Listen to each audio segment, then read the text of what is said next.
definitely, as you said, is a very high priority for the bottom lane right now. As far as the supports are going, usually traded for Karma.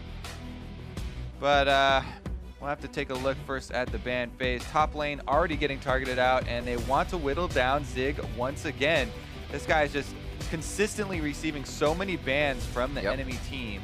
We've seen a lot of Gragas love lately too, which can be flexed. We've seen into that top lane. Some days played that a few times, but also the junglers taking that quite a bit here. Could see Zig on something like that to make a hit in the game. Olaf being banned out off Meteos, and there is Cody's son's Caitlyn. Yeah, Cody's son's Caitlyn. So now the Ezreal even higher in priority in this series. Meanwhile, though, I'm still thinking about this top lane, because as far as Zig, you know, taking advantage and having counter picks, Flame has played a ton of tanks. His last 3 were on Nautilus. He does have a lot of Rumble games in there as well, but we haven't seen him, you know, quite go back to a lot of that DPS in the top lane. And I do expect him to go for more of a tank role and try and round it out, you know, kind of allowing Dardoch to do his thing in the early game. Elise actually there finds her way into the ban phase, specifically against Meteos, who has been going for his comfort pick. So 2 of the comfort picks for Meteos off the table. He still has his reliable Zac, though, I guess. We've seen it. They want to do that. We have seen it. So it's a Nautilus lock-in to start things off, actually, for P1 with so much left on the board. And as I said, that is something that Flame has gone to over and over recently. So it's a takeaway pick here for Zig.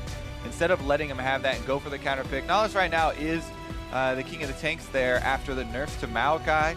Definitely can shove you in early as well. But again, traded over for that rise in priority of 80 carries we talked about. And say you take, then we take. Arrow will not get to Ezreal. And Rengar for Dardoch to start things off this game. Hopefully he can go aggressive. We did see him actually pushed all the way down onto a Lee Sin match yesterday, which he actually played very well on with the team behind him. And that Lulu does get locked in. Expecting to see that in that first rotation. Meteos locks that in for stun. So we know that that Nautilus is going top. Nothing crazy.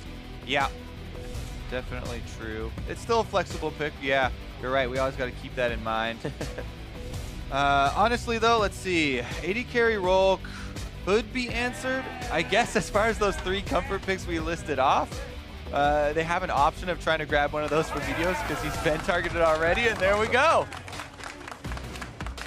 Things change a little bit when you have a Zac in the game. Some warding, also realizing the range of the gank you're going to be receiving here. So I am change of thought. There is a lot of crowd control on the Phoenix1 side already.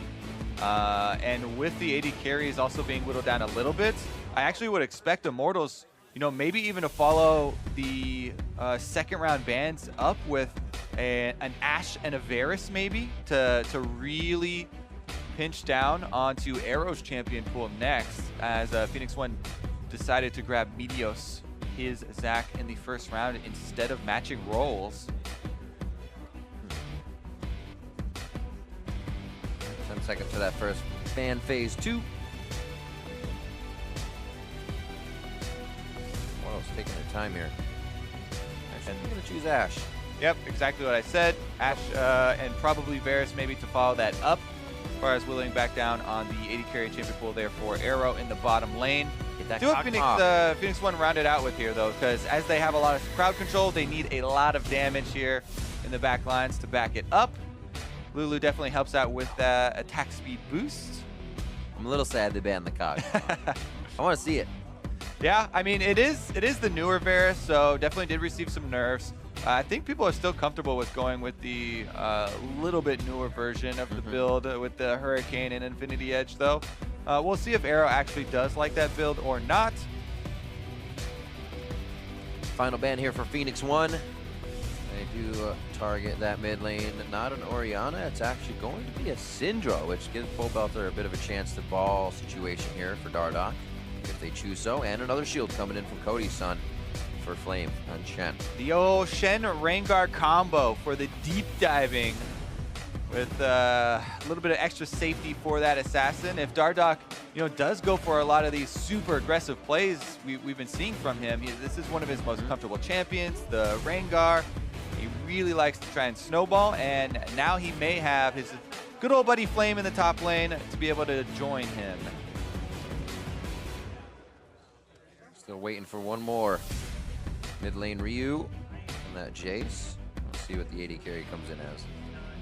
Talking about DPS from the Unless they back do line. crazy stuff, Definitely Kobe. gonna be there. Yeah, I mean, technically still flexible around, but I think you're right with your initial call there, Riv. Probably gonna be the Ryu. Getting late in the season, pulling out all the cards. Oh, do we get to see a Callista now with 7.5? We do. Locked in Arrow gets pushed back, and he's gonna bring out the Callista, even with the Varus open.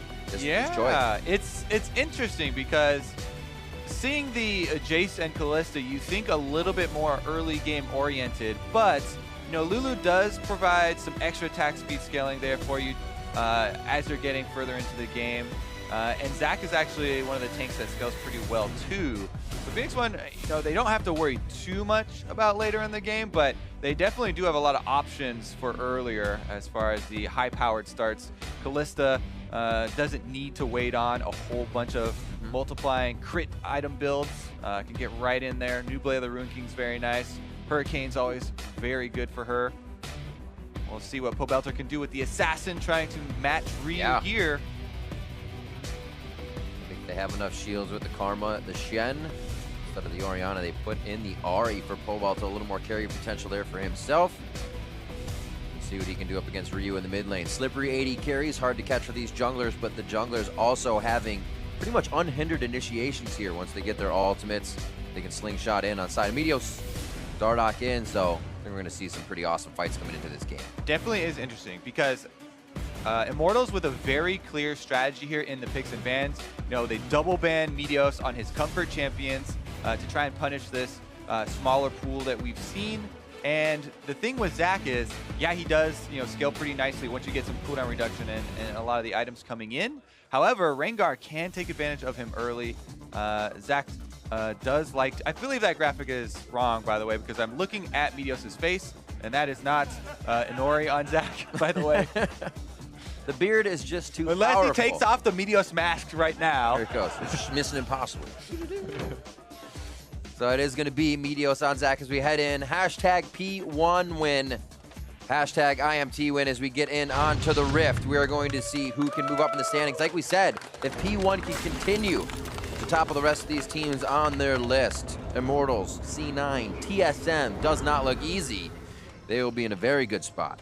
Yeah, this is a very crucial game for both these teams in a little bit different ways. They have different goals here. Phoenix1 are actually eyes straight to the top. They want to grab the buy from Cloud9, who, you know, gave them an opening with a couple of recent losses. So Phoenix1, they're shooting for the stars right now, trying to get a playoff bye, whereas Immortals are trying to get into the playoffs, and they are also kind of at that cusp. One of those teams really trying to get into there in the last couple spots that everyone's heavily fighting for. So they would definitely love a victory here against one of the favored teams. And again, the junglers that you mentioned, Dardoch here on one of his favorite champions, Meteos on one of his.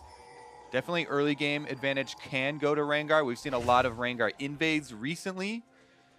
We'll see if he gets any help on the Raptors, though.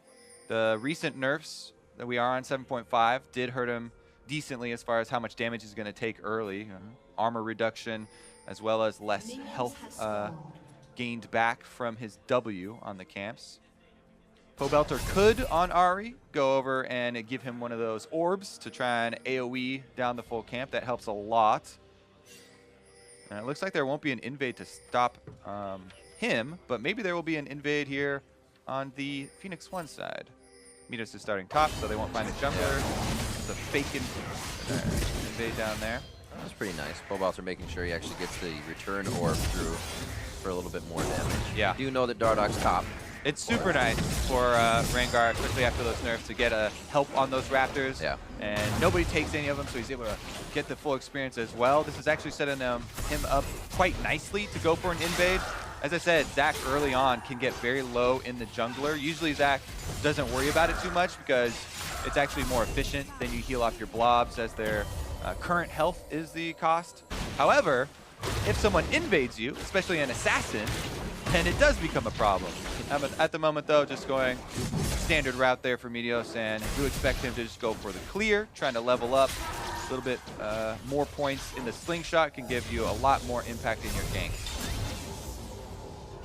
Bot lane Actually doing a very good job at making sure the minions do not get pushed as Ale hovers around the wave. Brush control for him as Dardoch starts to head in for a bit of river control. Yeah, pretty slick ward right here that Ryu just placed on his Jace. He got a little bit of control of mid lane, drops down, places this ward. And so they have full vision of Dardoch coming for the invade. Thing is, it is a bit predictable of an invade, especially since yesterday Dardoch was the one who got hit by it. And yes, we've seen it quite a few times that you can cancel the blast cones with your Q.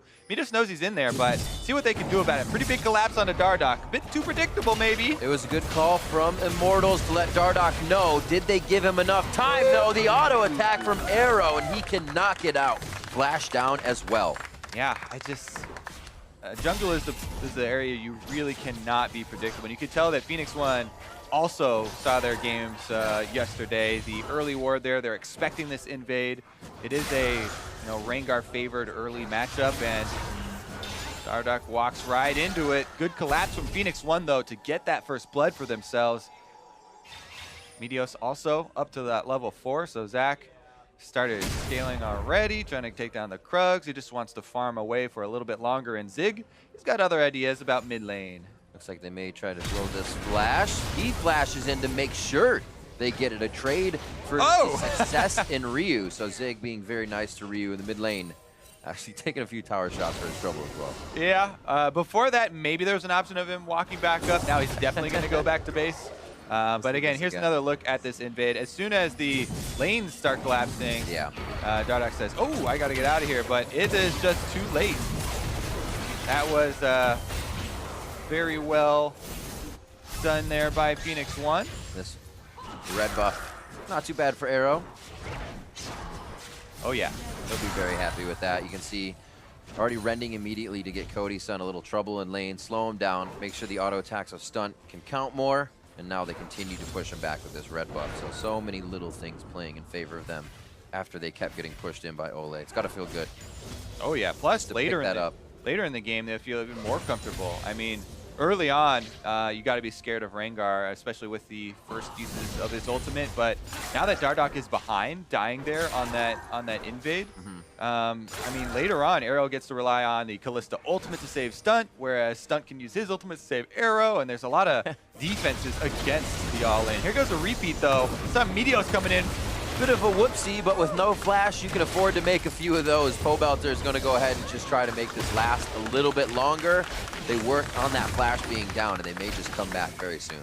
Yep, Meteos, the slick Zach play right around through his pink ward, goes up through the fog of war on the top side, gets behind the flashless mid laner. But the reason Pobelter didn't have flash is because Zig traded his. Yeah.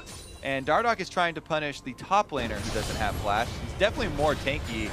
That would be more difficult to punish Zig. Could happen though, as the lane is pushing away from his turret, and Meteos is on a ward.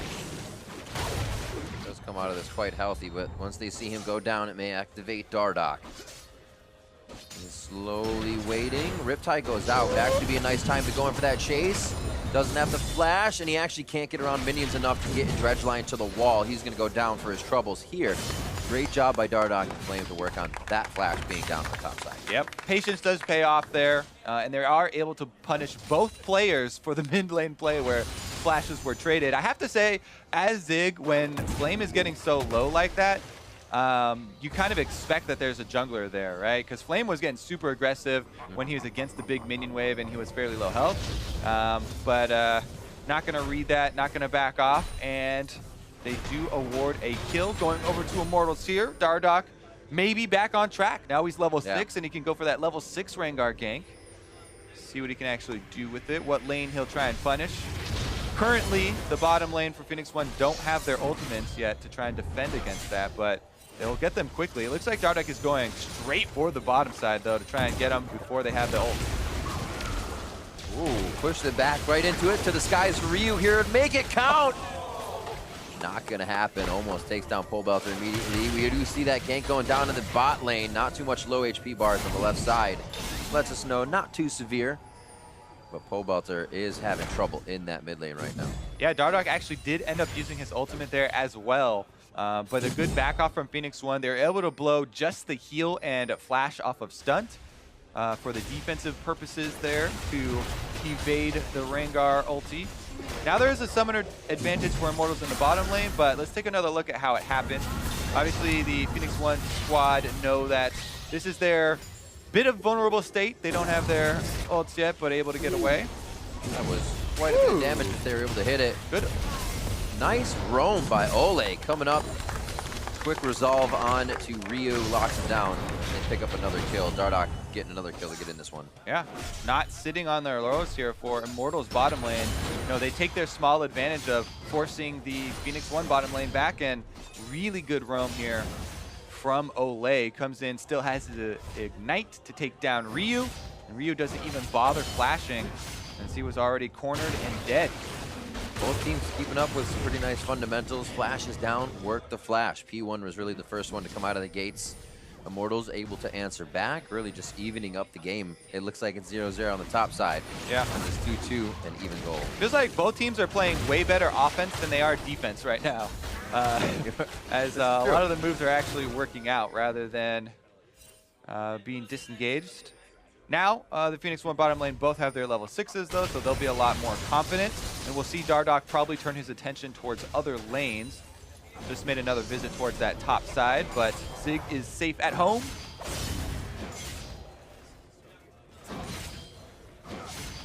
Cutlass in, damaging and chilling for Dardoch. He's going to be trying to go for more kills immediately and control this game. A little bit of a tank from Meteos, as we would expect. First recipe items here able to be purchased is level 6 around the maps. Start to spice things up. Coming up on 10 minutes now. 83 to 78 in this bot lane. Seems like it's just been going back and forth without too much aggression other than Dardoch's last hit. Didn't even seem like Cody Sun and Ole could really go in on that with how much safety Arrow and Stunt have in this lane. Yep, and a lot more here for Arrow. He's going for the Blade of the Rune King first build, which definitely is good for the single target uses and your sustain in lane. Also, don't underestimate the Cutlass active and chasing people down. Right now, though, Dardoch back to the bottom side actually uses his ult, and Stunt can get ulted away. Over the wall, saving one of the hits, throws Arrow back in, gonna wild growth him now. We are waiting for this combination. I might have just cast or cursed him. As I said, they may not be able to go down with the combo they have. They do stick Dardoch in for an extended period of time. Red buff trade to Meteos. But perseverance for Immortals there. Yeah, while it is the 2-for-1 for Immortals, they did bring Flame down to the bottom side, who already had to use his teleport, so he can't get back top for those minions. And Meteos is just trying to stop his back to delay, so he can't get to these minions that Zig is pushing into the turret. Exactly right here. And a lot of money going to go to waste as far as the cost of that play down bottom. Meteos is going to hope that the cost does not involve their bottom turret as well. Great job by Zig denying Coldbelter the roam top for any of those minions. Catches him halfway through. He'll be able to also protect Ryu if he finds anything mid. We'll see this one more time in the bot side, a little separated for P1. Yeah, and Immortals are covering both bases here because they're expecting Arrow to use the ult to try and save. Dardoch comes around the edge here. Flame got the taunt off right before the knock up there, so he's able to get in. Dardoch does go for the dive on Stunt, which is able to secure, definitely at the cost of his own life. I feel like it bought more time for the rest of the squad to get out afterwards, though. As of the replay, all of Phoenix1 have decided to go grab that Drake. Lots of extra objective control with the Callista. We do have to remember that if P1 is first to the Dragon, they're probably going to be able to grab it, as well as sneaking possible Barons throughout the game. All 4 of the Immortals kills are on Dardoch as well, so a lot of the money here focused on the Assassin, and that is an interesting scenario because, well, actually mid lane more interesting. Oh, it's the charm. Exhaust is down. Nicely timed as well. Ryu stays alive as they try one more time for that mid lane. Ryu still has himself in trouble. The Ignite goes down, flash hit. He should stay alive as he chugged the potion there, and it's now going to be on to Pobelter. Does Meteos pick himself up another kill as he comes in at the end of a team fight? He'll have to work on the timing, but he is coming up with good results. He's cornered! He might pick up another one on Dardoch. Does Meteos give this one over to Arrow? I don't think they have a choice. They're going to have to do a full chase on this one. Meteos, the slingshot is going to be a zoner, and that's the arrow, the Q coming in from Arrow. Nicely done. Oof, a lot of the counter engages here working out for Phoenix1. Teleport coming in behind the bottom lane, though. Oh, does it ever end? Codysun's gonna get hit, waits for the depth charge to hit him, tries to then arcane shift. There's just too much CC, and death follows. Ryu with a decent amount of alone time here, pushes the wave in. Should be able to get off his recall. Man, and that dive mid lane. Maybe Pobelter, I think maybe there was some, well, never mind. Let's watch this turret go down. Ole is in the area, but there's not much he can do here. Throw out the optimistic Q. Watch the turret just die. I was wondering when something was going to happen. I was like, these all these kills, but things are still quite slow, quite even. Now we start taking turrets. They're going to be able to go through the jungle, make sure these wards equal more kills, and Meteos may have some more grandiose engagements from across the map now. A little bit of roam from Pobelter, but so many wards here placed from P1 for their bot control.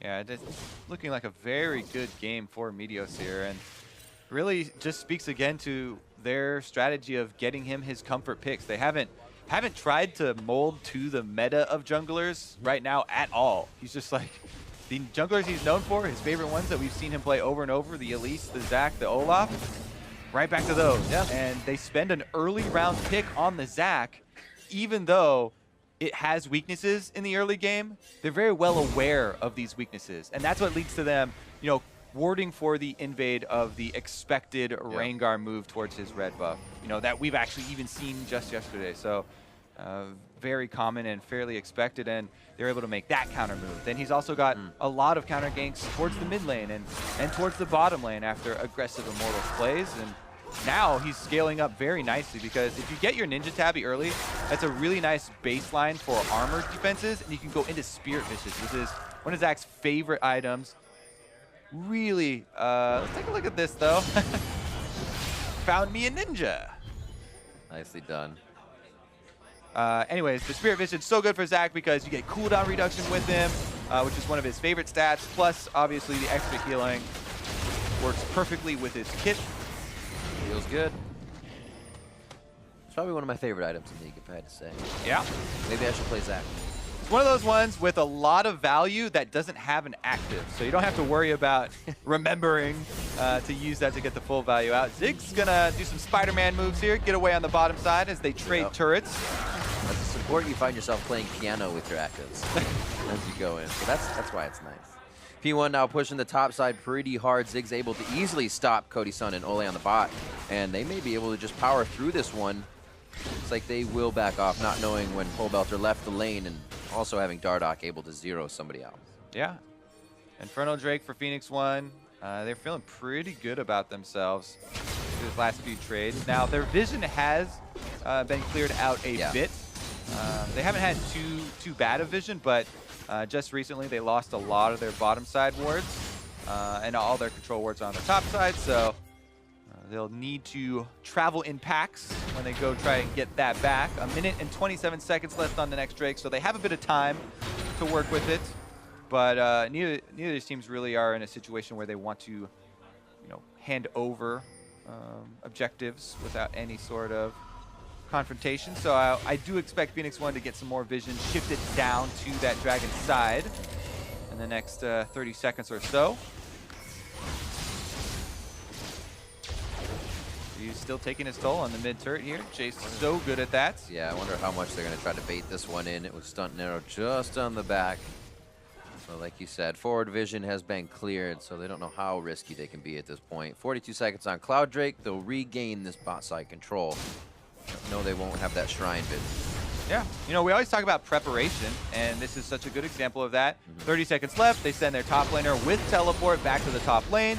Zig is taking care of these minions. He's ready to teleport in if there is confrontation. They already have a very nice gold lead, plus the Inferno Drake to work with, so they're super confident in their team fighting skills. Not to mention, Kalista, the added damage you can do with Rend onto the objective means you have a lot of security if it even came down to a smite fight. They'd feel secure in that as well. So Phoenix1 holding a lot of the cards here for the mid game. If they could get this mid turret down before, that would be a huge bonus, but it's not necessary for them to start off the Drake. See if Immortals actually fall into this, because If they did, it would be a hopeful pick, I think. I don't think they want to run head-on 5v5 into the double tank lineup. Thing is, Immortals has so much more to lose. If they do lose the fight, Dragon, that mid turret will fall. Oh, they're going here. Everybody piles in the backside of the pit. Smite Ren goes over to Arrow. Damage to Pole Belter. A hit comes in from Meteos. Bounces right on top as the party starts. And now it looks like Zig's trying to help the back line. Arrow over the wall. Arrow fired from back behind the Dragon Pit. Its Flame is next to go down. And somehow all of P1 kites around, hops out of the pit, and clears 3 members of Immortal and the Dragon. Actually, such good uses of the terrain there for Phoenix1. With everybody having their flashes available, each member of the backline from Phoenix1 gets DPS down to about 100 health, then flashes over the backside. Arrow actually still in there. What? Woo! I don't know if that's what he wanted to do. Meteos again, just a tad late on the fight. Red buff burn, but shield comes in. A quick help from Ole, saves himself. And that mid turret does go down, so they do get that result as well. And pick up a little bit of extra gold in their pocket. Meteos, the KDA king, back on his champion. Zach here, 3-0-6, flying in to clean up the kills. A little sooner, though. He's like, oh, look, I can last hit that. I should go now. But obviously, he's just trying to get that jungle control, come back in, and I'm sure the team's not too worried about him picking up the kills. Definitely nice to have a super beefy front line, and that's one of the reasons why I was so cautious about Immortals going for that Drake. I was a little bit surprised that they actually decided to pull the trigger and fight there, considering the lead that Phoenix1 had.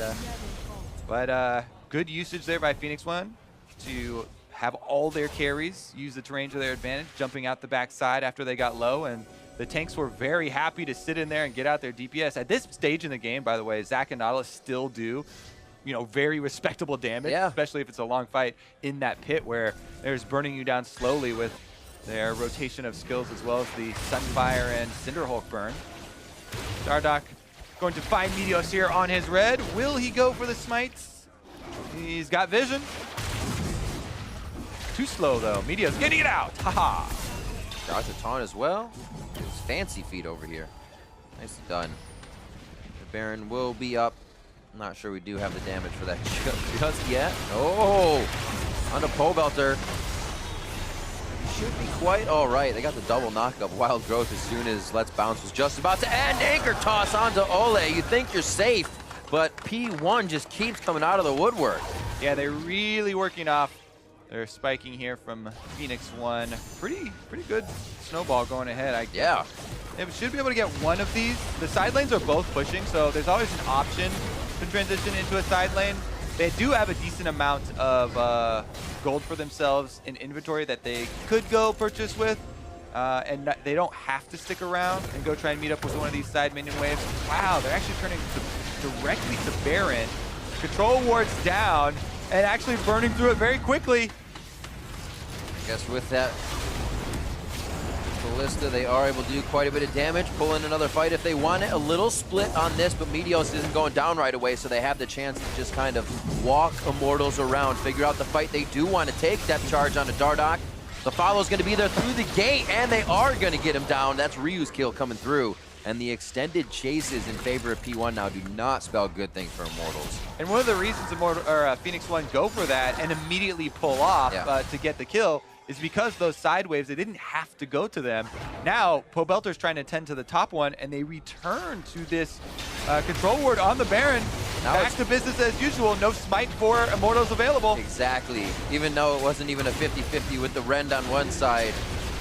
Much more a 90-10. You're looking for a Mystic shot over the wall. Cody Sun's actually going to put himself on the bot side. Possibly Ole a Q in. Hits the inner flame, but it's not going to go off. Rend over to P1. And they do take down Ryu. How does P1 answer this fight? Over to Cody Sun. They don't get the Fate's Call onto Cody, but a few more shots. Thunderlords knocks him down. And now they're going to be onto Pole Belter. Meteos just out of range. He gets charmed up, and the Kiss of Death does not come through for Pole Belter. Should be able to walk this one out. Mid lane getting pushed up by Arrow. Ooh, direct hit. Battleship sunk. It's very hard to get away from this team. One thing I really didn't take into consideration was P1's ability to keep up in fights. And they just gate, they jump, and they keep running forward with Whimsy speed. Or I should say Polymorph. Pretty Pretty good stranglehold Phoenix1 have on this game at the moment. Baron buff gonna really empower the side pushes, and the outer turrets probably won't last long. Yep. Immortals have a lot of vision on the map, but they don't have a lot of combat power in their inventory at this point. Not to mention the 10,000 gold lead here of Phoenix1 at 22 minutes, but they also have the Infernal Drake on top of it, you know, boosting up the Jace. Whew. Jace mostly. Actually, this is not one of the teams that benefits tremendously from that Infernal Drake. It's mostly just Ryu, as Arrow does have a decent amount of attack damage, but a lot of attack speed as well. And most of the other fellows are tanks. Only going to make things harder for Immortals that P1 is so far ahead. The Quicksilver Sash now coming in, giving the bot lane of a Wild Growth and a Fate's Call even more options to get out of a taunt or an charged up Bola, charm. Yeah. A lot of things to lock him down. Split lane here, 3-1, as Ryu pulls a little aggression here from Immortals, but the rest of the team will also join Ryu, so we gather on the bot side for another fight. Very dangerous for Immortals to be on this turret. Mid lane getting pushed by Arrow right now, and Immortals just getting pulled every which way. Here they go!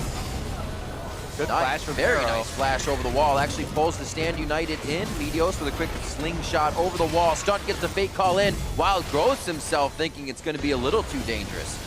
And it looks like P1 back and forth can't find the kills, but they are definitely scattering Immortals. Yeah, and the lanes are pushing once again. Yep. So right after all this disengage from Phoenix1, they can get right back to the task at hand, taking down turrets. Outer one on the bottom side. Ryu should be able to deal with that himself, while everybody else going straight to the mid. Very nicely played throughout this game by P1. Really working off the second they're getting back in the lane, the second a teleport is up.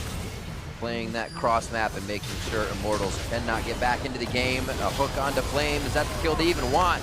4v1 in the backline as Meteos is able to control any more engage coming in from Immortals. And now they're going to take down this inhibitor turret. They've already dropped mid, and they're going to go around the horn if they don't just go for the Nexus. Yeah, why wait? Inhibitor number 2 down. Baron buff still active, and Nexus turrets under fire at 25 minutes. 15-6. Dardoch looking to create pressure with the ultimate. Finds somebody on the back line. He hits Arrow. The Wild Growth is immediately there. That's what Stunt's been waiting for all game.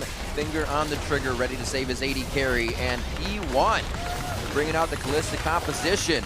Tanking it up, pulling out a very nice 25-minute game, and they'll take game 1 of the series over Immortals. It just seems so effortless from the Phoenix1 squad there. As you can see, didn't even break a sweat. Really good collapse as far as predicting the invade, then warding appropriately. Yeah. All lanes coming over, and after that early game, single play. Pretty easy for them. Definitely a sobering first game here for Immortals, who were riding high off their recent resurgence. Yeah. Definitely seems like there's things to consider for Immortals coming into this. The way that P1 was playing it, I was kind of saying everything happened by the second, but they had Immortals' number on the first plays. They left lane really late on that red play to not alert any of the Immortals members to say Dardoch is in the jungle. They made sure they could get there. All right, all collapsed. Now he's been there for a second.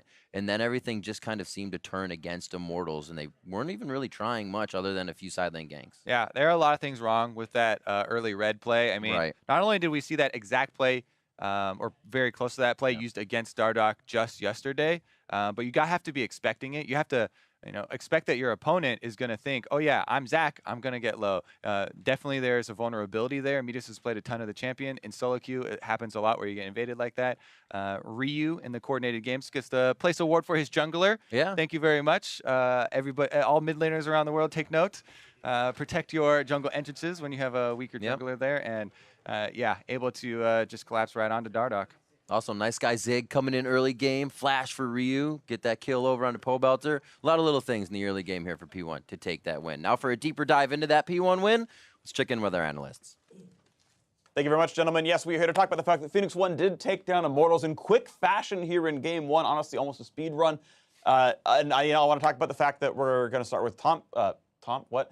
champ select, team comp, that all the words came together and became Tomp. Yeah. For team comp, I guess what it was, but you can talk about the fact that, hey, we see some Callista here in North America. I actually really like it. I think that Arrow played it pretty well as well. And it's a bit of a far cry from what he's normally known for, but it's super cool to see him on this champion that is now rising up. There was 2 bans thrown at him with the Ashe and the Kog'Maw, and it seems to be a little bit further down the tier list for him, but I think he looked all right. Yeah, it was interesting that P1 decided to favor getting Meteos a pick with the Zac and matching the junglers there, so they'd rather risk getting the AD carry pool pinch than their jungler pool, which makes a lot of sense when you consider like Arrow's probably the best player on the team, potentially even in the region, and Meteos is someone with a bit of a weird champ pool. So it was a smart draft by P1 to make sure that they secure their comfort champs for Meteos and just trust Arrow to be fine later. Yeah, and so when you look at the Immortals composition, just jumping over to what they got the thing that we usually talk about as it's the dive composition. You have the Rengar and you have an Ahri, so you have 2 targets for the Shen ultimate to come through on, but we really didn't see a lot of those fights go their way at all. We saw them go the way of P1 because of early roams, early skirmishes, and then the team fights started going their way as well. So I feel like P1 kind of played around the composition that wants to have these skirmishes where the Shen comes in by kind of avoiding Dardoch early and putting him behind. I think that invade was really big at the start of the game. Yeah, I think Dardoch definitely misplayed the invade. He destroys the blast cone. He needs to get out of the invade. Showed off, though. It was pretty cool. Like, okay, it looked cool, but like, the blast cone is how you get out of risky invades. I don't know why you kill it unless it was like a mistake and he's like, oh crap, I accidentally attacked this thing, but it was clearly silly. Yeah, so I really don't like it for multiple reasons. The ward was there, of course. Also, he told us about that invade yesterday in his interview. But he said with Maokai, he had Shen this time, so there's no way they're going to see it coming because it's a different champ in the top lane. To be fair, everyone knows what level 3 invades look like, so it's not like he gave away suddenly this secret strategy. Let's talk about Meteos a little bit, though. Overall, I thought he played very well. I found it interesting. He pulled 2 bans. Okay, his champ pool is unique and special, and like people are gonna call it like a complaint and an issue for him, but like he's still working on his unique champion pool, pulling 2 bans, still coming out with an unkilled game. And that's a huge amount of value placed onto Meteos. And you know, Nori's still on the bench, and you know he's raring to go and all of that. But Meteos is actually just not just on a winning team. He's part of the reason that they're winning these games right now. And drawing 2 bans, he's kind of like you put Meteos in, and the enemy has to pay a Meteos tax of an Elise and an Olaf ban. And he gets to play Zac, one of his comfort picks. That's still a win in my book. Right, and I think, I mean, to be fair to Dardoch, he also had a very good early game. A lot of it was the fact that P1 works better as a team, so they talked about that Zig going mid early on, blow a flash trade at Meteos regank for the easy kill. Those types of things, obviously much more impactful in a Jace Ahri matchup than the return kill that they gave up on the top side in a Shen Nautilus matchup. So obviously P1 plays around the rest of their team better, and there was a risk there at around 10 minutes. You can see it on the goal graph where P1's bot lane was losing, and they were risk getting smashed by Dardoch. Dardoch was 4-2 after that kind of invade got turned around on him, but after that he bounced back really well. He was almost able to kind of blow this game open for his team, but there was too many other things that P1 was doing well. Yeah, and I think as this series goes on, you're going to see how much of a team P1 really is, because that's what's shining here for me over the Immortals squad, is they're collapsing faster. Zig is going for roams more often. They're also just kind of reinforcing each other faster on these skirmishes, like I said earlier. And that's what really stands out to me. Like, even everybody's on the same page when they're going to the Baron. Even top lane, when there's a Shen sitting in the bush, they both stop, arrow and stunt, and he's like, go check the bush, stunt. Just go in there. Because he can. He'll pull him back with the Callista ulti, right? Totally so safe. they're playing it correctly, and they're also playing around each other. And that's like, I wanted to go talk about Zig for a second, because I laud him as a very good top laner, but he's not a good top laner for the same reasons that really like crazy, Monster, shiny like, top laners are, the star top laners. He's not that carry. He's the guy who's blowing the flash mid lane for his own flash. He'll die for it later, but it's because it gives them a bigger advantage in a part of the map that's more important. Right, and like you said, like when he plays his carry champions, it's not like he's going crazy on Fiora, 1v4 split push. He's not trade. taking the farm either. He's playing GP and playing like, you know, smart global usage of his ultimate and getting poke off in team situations. It is a very different carry-oriented style, though he is playing DPS champions fairly often. Right, he's playing frequently non-conventional tanks. This game, I believe he was on Nautilus against the Shen, so it wasn't exactly like he was carrying either way. But I want to bring up the fact that player of the game honor is going to go to Meteos for this one. I think well-deserved. Actually 14 KDA, not 12, so he's improving his stats from the old days, of course, even on that trademark, Zach. But honestly, right, really good stuff from him. But as you guys were mentioning, a team-wide win overall. I want to bring up one last point, which is that bot lane once again. And it's multifaceted. On the one hand, it's Arrow going off his old comfort. He's back on things like Callista, which I haven't seen him do for a while. And question one is this going to be weaker? Right? Does the metagame change? The pool of strong champions change? Does Arrow fall off? On the other hand, because again, he kind of lost lane, the Immortals duo has continued to win lane. Those guys are continuing to step up and be a real force, and that kind of conversation is what I want to bring up here. This is an interesting one to me because of the way Immortals forced around the jungle champ pool. It made P1 have to take their jungle there and kind of leave Arrow a little bit out to dry where he has to play the Callista, and obviously it's not super strong in lane. He falls behind from it. I don't know if this is exploitable repeatedly, like if teams can start doing a strategy like this, because like you said, Arrow did lose that lane, and it's not a great, obviously, lane. There's a reason we don't see Callista all the time. So this might be something of concern, but I think it was just well played by P1 because they were able to cover up for those deficiencies. Yeah, when I was watching the lane early, there was a few Karma mantra Qs that hit stunt and chunked him to about half HP. So I feel like it's not just Arrow losing the lane, right? It's a team thing. I feel like Stunt is also having to synergize a little bit more, even learn a little bit more about professional play and wave management at the start of the game. So I'm kind of like cheapening this and being like, you know, it's not Arrow's fault. It's Stunt's fault. Let's blame the support. Game. Let's what a jungler! I'm Arrow's the best player in the league. It's my laner's fault. I didn't do anything wrong. You'd make a great AD carry, buddy. Blame the supports, of course. Now, that's going to be it for us here. Game 2 of the series is going to begin soon for Immortals versus Phoenix1. It's coming up after the break, so stay tuned, and we'll be back in just a few minutes. eSports.